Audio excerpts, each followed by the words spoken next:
So let me ask you this, because I think the thing that's really cool about Hint, not just being able to walk through in the store and be like, oh, I've talked to her before. That's so cool. But I think also like your brand, as you mentioned, really solved a problem that you had.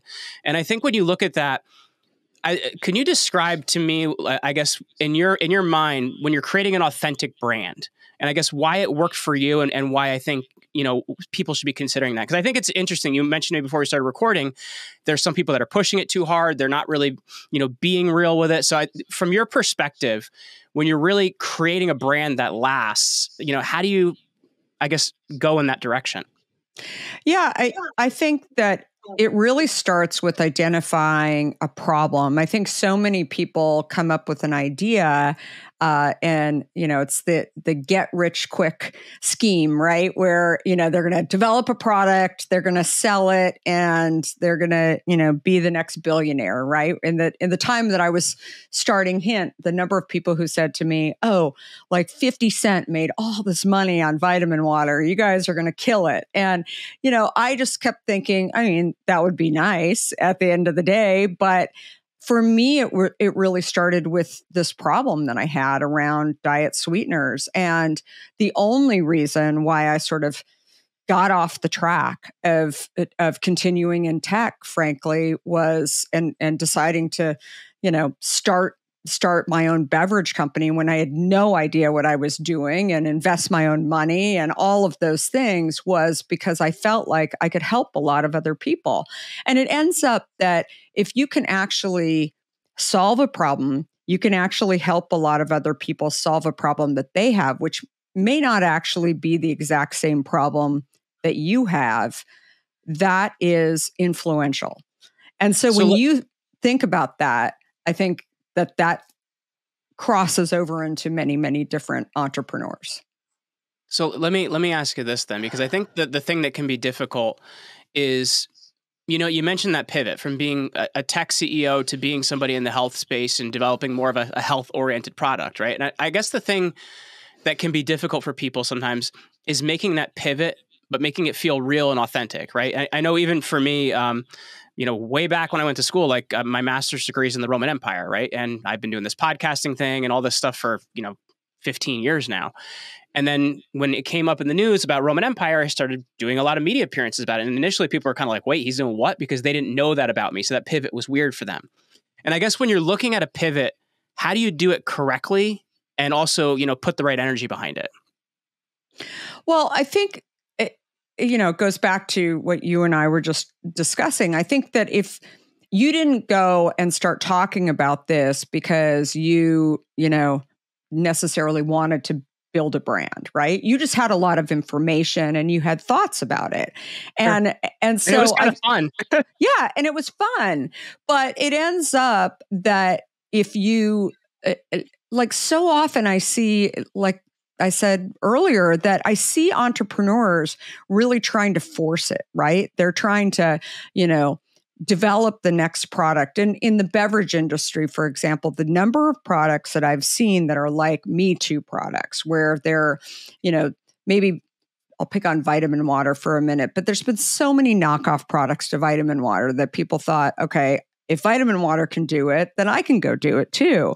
But the reality is that there's a lot of other pieces to it. And if you're not passionate about what you're doing, if going back to your example, if you, let's say somebody says, I want to go be, Jeremy, and I'm going to go do it. Like, there's a lot that went into you having an interest of the Roman Empire and all of your knowledge and all of your schooling. And you've been, studying it. Not to say that experience is, kind of, I always say that experience doesn't necessarily trump, and probably doesn't trump like passion. You had an interest and a passion for that topic, and that shows. And I think if you have that, that's really the key to the kingdom, so to speak. That is the thing that is going to allow you to become an expert, become known for doing that kind of thing. And I think that really goes back to being able to tell the story of your why.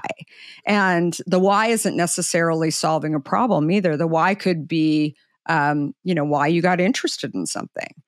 And I think that that really is relevant for so many consumers, so many people who, want to listen to you or not listen to you, because if they can really understand that there's a passion there, passion is something that people are, they gravitate towards, right? If they believe that it's real and it's authentic, if they believe that it's made up or that they're being sold a bill of goods in some way, then they're not going to listen. And so I think it's very, very difficult to fake a passion for something, fake a belief that something is, important if you don't really think it is.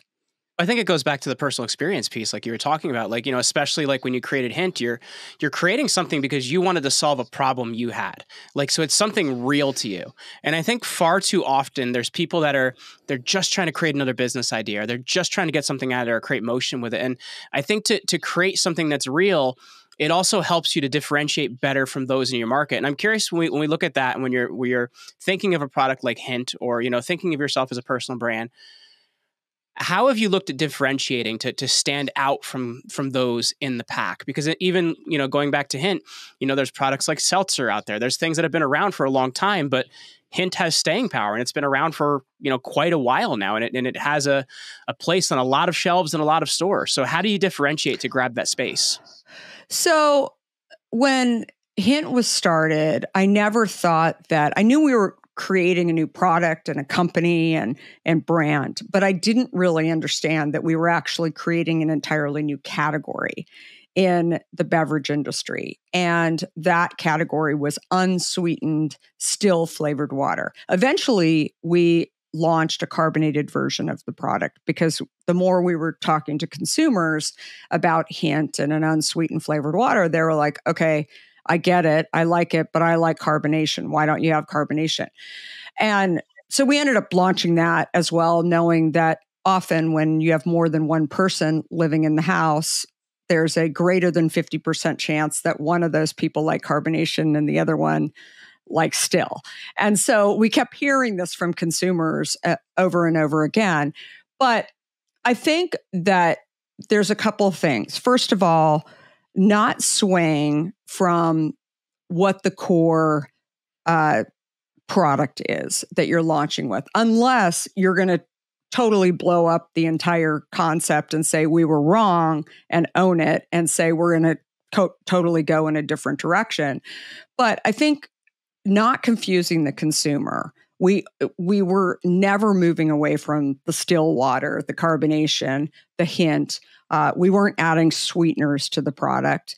And I think that when you've got the consumer, the core thing to figure out is, can I actually find more consumers that have that belief too, or maybe haven't gotten to where our initial consumers are? It's kind of like podcasting, right? Yeah. You want to continue to find the audiences. If you believe that you're solving a problem for a lot of people, you just have to figure out how to allow more people to know about you, then I think you can continue to build that brand. I think where the problem comes in is that if the consumer has a very difficult time understanding what you stand for, and again, that could be a physical product, that could be a podcast, but if they don't really understand in, we call it a 30-second elevator speech, right? What do you stand for and what do you represent? Then I think it's very, very difficult for people to understand why they should be buying your product or listening to you. So let me ask you that then, because I think that's something that's important. How do you decide what your brand stands for? And I guess, can that change over time, right? Because I think sometimes consumers are fine with it and sometimes they're not. So